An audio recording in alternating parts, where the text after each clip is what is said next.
I'm a 30-year-old nursing student and former Army veteran who's always been hands-on with my vehicles. I do about 90% of my own maintenance. The only things I can't handle are jobs requiring specialized equipment like tire balancing machines or engine hoists.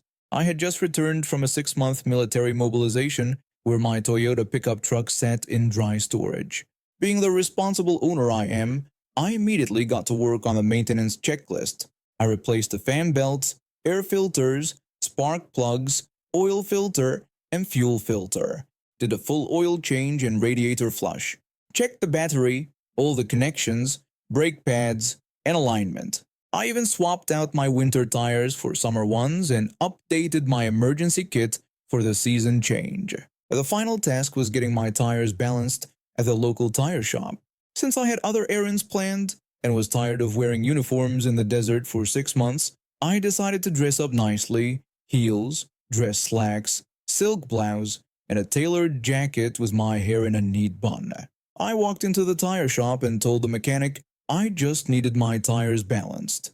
He nodded and said it would take about 1 hour. I was about to leave for my other errands when I noticed they were already pulling my truck into the bay. Curious, I stayed to watch through the large front window. 2 mechanics started removing my tires while a third, the one who took my keys, just sat in the driver's seat writing on a notepad. After about 10 minutes, he came back inside with a serious expression. He told me that during their free assessment, he had found several serious safety issues that needed immediate attention.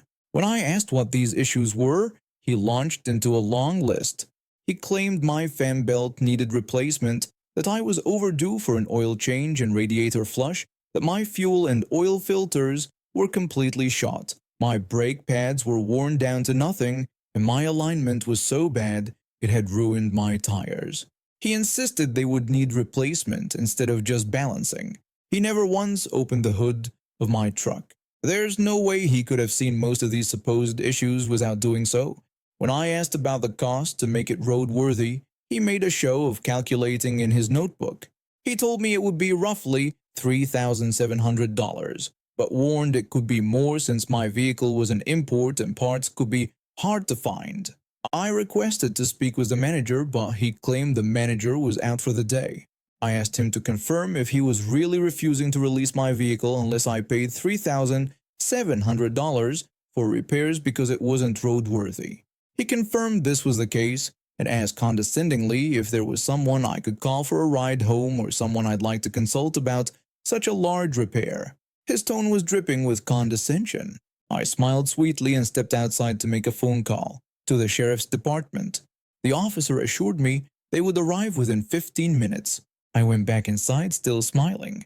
I told him someone would be arriving shortly to help with the matter and requested the repair list and quote in writing. The mechanic happily wrote everything down and even signed it, adding that I could contact him directly when I was ready to proceed with the repairs. The supposedly absent manager walked in just as the sheriff was putting handcuffs on his employee. Turns out attempting to hold someone's vehicle hostage while trying to scam them out of thousands of dollars is illegal. The manager was mortified and insisted on balancing my tires for free. As I drove away in my perfectly maintained truck with newly balanced tires, I couldn't help but wonder how many other well-dressed women he'd successfully scammed before trying it on someone who actually knew their way around an engine. I'm what you'd call your typical Midwestern guy with Scottish roots, the kind who burns just thinking about sunlight. Picture a walking stereotype of paleness, complete with a massive red beard. I stand at 6'2" and thanks to my hobby of weightlifting, I'm built like a bear at over 300 pounds. My life took an interesting turn when I fell in love with and married my beautiful Mexican wife. We have 2 wonderful sons and one of them recently married an amazing Guatemalan woman. Our family gatherings are a vibrant mix of cultures, and I've learned to appreciate being the odd one out at Mexican family barbecues. My daughter-in-law and I have grown quite close. She is currently expecting my first grandchild, and like many South Americans, she runs on coffee. We often go on coffee runs together, and I've been working hard on my Spanish to better communicate with her and the rest of the family. One day, We were sitting at this popular coffee chain in the mall. You know, the one with the mermaid logo. We were having a pleasant conversation in Spanish when things took an unexpected turn. This perfectly manicured woman, let's call her Karen, walked past our table. She was decked out in designer everything, from her shoes to her handbags to her sunglasses. She could have been the poster child for "I want to speak to your manager." What happened next still makes my blood boil. Karen completely ignored me and went straight for my daughter-in-law. She started screaming in my daughter-in-law's face, demanding that she speak English and telling her to go back where she came from. She even had the audacity to accuse people like my daughter-in-law of destroying this country. Now I was about to stand up and say something, but my daughter-in-law beat me to it. Without saying a word, she simply stood up and slapped those expensive sunglasses right off Karen's face, then sat back down to enjoy her coffee. Karen's reaction was exactly what you'd expect. She dropped to the ground and started wailing like she was auditioning for a soap opera. She screamed for someone to call the police and even the army, dramatically claiming that a foreign immigrant terrorist had just attacked her for no reason. Her husband came rushing over, probably thinking he was going to be the hero. He was this tiny guy, maybe 5 feet 6 and 125 pounds, soaking wet. He was about to get in my daughter-in-law's face when I stood up. Let's just say his courage evaporated pretty quickly when he had to crane his neck to look up at me. I warned him in no uncertain terms that if any part of him touched her, I would break it off and force-feed it to him. I told him to go away and take that thing, meaning Karen, with him. I've never seen someone backpedal so fast. They retreated to a booth on the other side of the coffee shop, but Karen wasn't done yet. Someone had called the police, and when they arrived, she launched into her elaborate fantasy version of events. She wailed to the officers about how she was just minding her own business when a crazed Islamic terrorist attacked her. She even accused me, calling me a red-bearded race traitor, claiming I had beaten up her husband and possibly broken his nose. She demanded we both be arrested immediately. The second officer came to our table, and my daughter-in-law showed her excellent acting skills. She turned on the waterworks and placed a protective hand on her belly, explaining through tears that the crazy woman had started screaming at her and she was just defending herself and her baby. I decided to put my privilege to good use. I told the officer that the establishment had security cameras, and there were at least a dozen witnesses who saw the woman's unprovoked tirade. I made it clear that my daughter-in-law wouldn't be answering any more questions without her attorney present. The officers reviewed the security footage and spoke to several witnesses. They came back and told us that while they didn't condone the slap, it was clearly self-defense and no arrests would be made. As we were leaving, I noticed Karen and her husband still sitting in their booth, her makeup running down her face from fake tears. My daughter-in-law walked past their table, head held high, and said something in Spanish that made Karen flinch. I didn't catch what she said, but the look on Karen's face was insane. The next time we went for coffee, we chose a different location, but my daughter-in-law and I still laugh about the day she taught a racist a lesson about minding her own business. These days, as I watch her with my grandchild, I'm reminded of how proud I am to have such a strong woman in our family. Though I still keep an eye out for designer-clad Karens whenever we go out for coffee, just in case. I recently moved to a different state for a promotion at work. The company covered all moving expenses, which was great, but little did I know this move would lead to one of the most frustrating experiences with an entitled mechanic who thought he could take advantage of an out-of-state newcomer. During our drive to the new state, I noticed my brakes were starting to vibrate slightly on the descent, accompanied by a faint squeaking sound. No big deal, I thought. Probably just needs new brake pads, maybe new rotors if they couldn't be machined.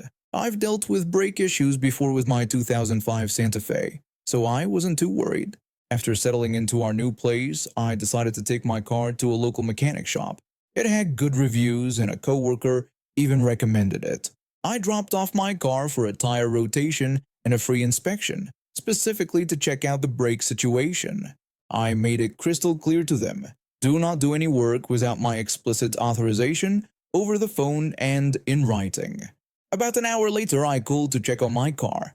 That's when things went south. The shop owner cheerfully told me that they'd already started working on my car, saying I needed new pads, rotors, and calipers. He quoted me $1,200 and said they'd have it done in a couple of hours. Shocked, I told him I never authorized any work to be done on my car. He tried to justify their actions by claiming the brakes were in terrible condition and they had to start right away for safety reasons. I immediately told him to stop all work and that I was coming over right away. Before heading to the shop, I called another mechanic shop with even better reviews for a second opinion. The female mechanic there told me this sounded very suspicious, explaining that calipers rarely need replacement unless there's serious damage. She mentioned they typically charge around $300 for new pads and rotors and offered to give me a second opinion. When I arrived at the first shop, I was fuming. I told the shop owner I was taking my car elsewhere for a second opinion, adding that if he was right about the calipers, I'd consider having him do the work. He responded by saying he could have it towed to another shop for $150, but claimed he legally couldn't let me drive it because it was unsafe and he'd be liable if my brakes failed.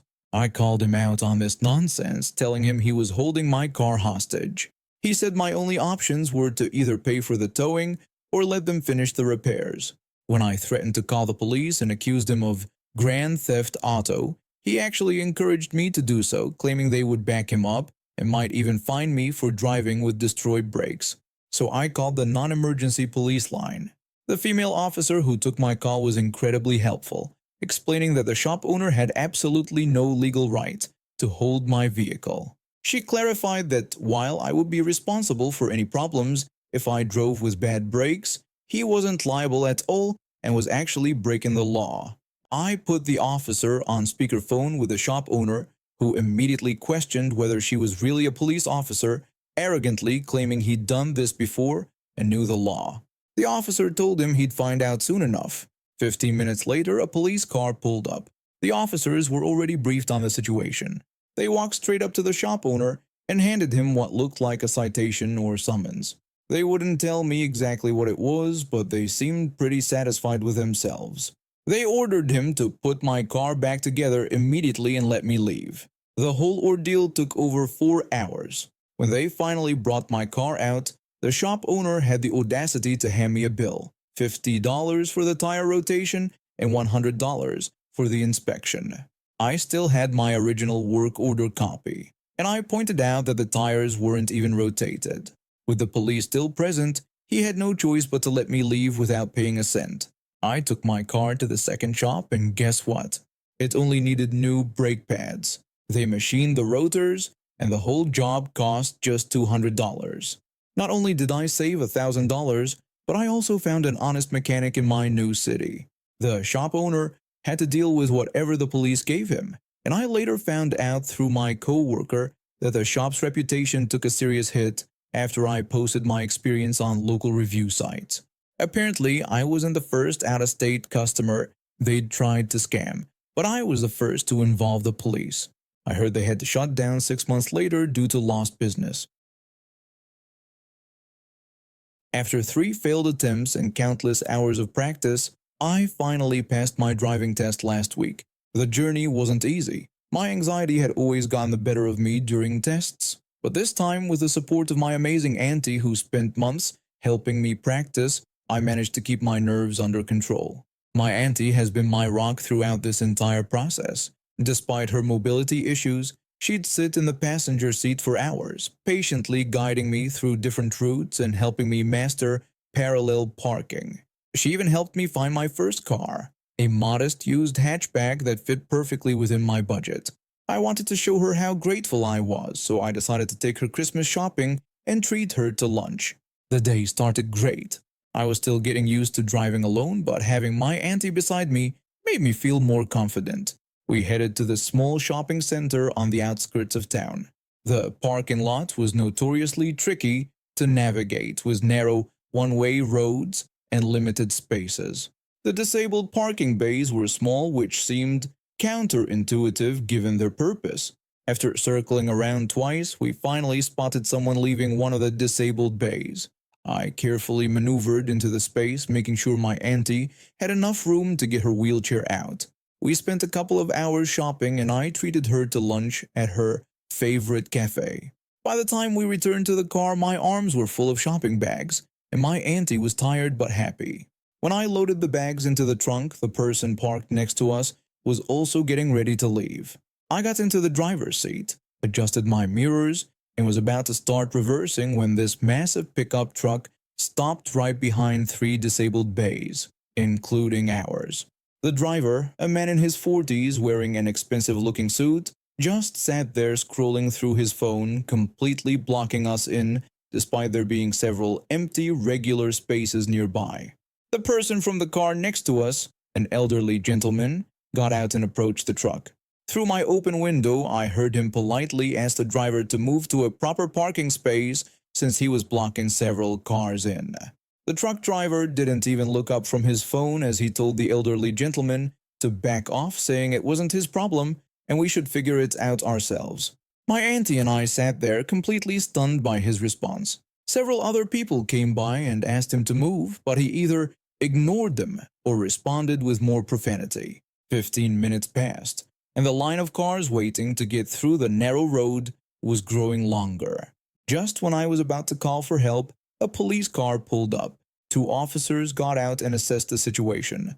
One of them spoke into their radio while the other started writing something in their notepad. Within minutes, a tow truck arrived. The truck driver finally emerged from the shop carrying a single small bag just as they were hooking up his vehicle. He started yelling, demanding to know what they thought they were doing. The first officer told him that he was being cited for multiple violations. The driver protested, claiming he was only gone for a few minutes and that they couldn't do this. The second officer listed off his violations: illegal parking, blocking access to disabled bays, obstruction of highway, expired vehicle tax, and having a bald tire. The truck driver's face turned bright red as he started screaming obscenities at the officers. He got right up in one officer's face, pointing and yelling about who he was and threatening to have their badges. When the first officer asked him to step back and lower his voice, he responded by shoving the officer. Big mistake. Within seconds, both officers had him against the hood of their patrol car, announcing he was under arrest for assaulting a police officer and disorderly conduct. When they handcuffed him, he kept yelling about his father being a lawyer and threatening to sue everyone. The officers remained professionally calm as they rid him his rights and placed him in the back of their patrol car. One of the officers came over to check on us, apologizing for the wait and letting us know we could leave.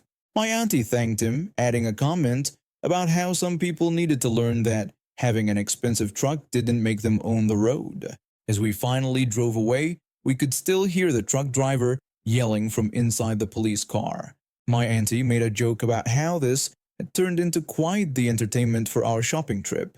We both burst out laughing. It wasn't exactly how I'd planned to spend my afternoon, but watching that entitled jerk get his comeuppance definitely made it memorable. We later found out through local news that his company car privileges were revoked after his employer saw the viral video someone had recorded of his meltdown.